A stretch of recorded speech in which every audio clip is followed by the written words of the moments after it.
વડોદરાની એસએસજી હોસ્પિટલમાં ફરી એકવાર અસુવિધાને લઈને પ્રશ્નો ઊભા થયા છે.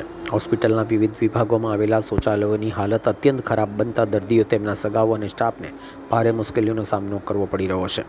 મળતી માહિતી મુજબ શૌચાલયોની સફાઈ માટે આપવામાં આવેલ થર્ડ પાર્ટી કોન્ટ્રાક્ટ ગત 30મી માર્ચે પૂર્ણ થઈ ગયો છે. 3 વર્ષ માટે સુલભ શૌચાલય નામની કંપનીને હોસ્પિટલના આશરે 108 શૌચાલયોની સફાઈ માટે જવાબદારી સોંપાઈ હતી. કોન્ટ્રાક્ટ પૂર્ણ થયા બાદ હાલ સફાઈ વ્યવસ્થા સંપૂર્ણપણે ખોરવાઈ ગઈ હોવાનું સામે આવ્યું છે. હોસ્પિટલના મેડિસિન બિલ્ડિંગ તેમજ ન્યૂ સર્જિકલ બ્લોકમાં શૌચાલયોની સ્થિતિ ખૂબ જ બગડેલી છે. દુર્ગંધ એટલી વધુ છે કે ત્યાં ઊભા રહેવું પણ હવે મુશ્કેલ બની જાય છે, જેના કારણે દર્દીઓ અને તેમના સગાઓ ભારે હાલાકી અનુભવી રહ્યા છે.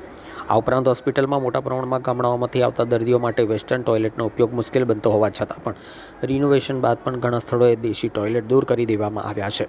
સાથે શૌચાલયોમાં લગાવાયેલા પાણીના નળ ચોરી જવાના બનાવો પણ સામે આવ્યા છે. ત્યારે આ સમગ્ર પરિસ્થિતિને લઈને હોસ્પિટલ તંત્રની બેદરકારી સામે સવાલો ઉઠી રહ્યા છે અને તાત્કાલિક યોગ્ય પગલાં લેવામાં આવે તેવી માંગ પણ ઉઠી રહી છે.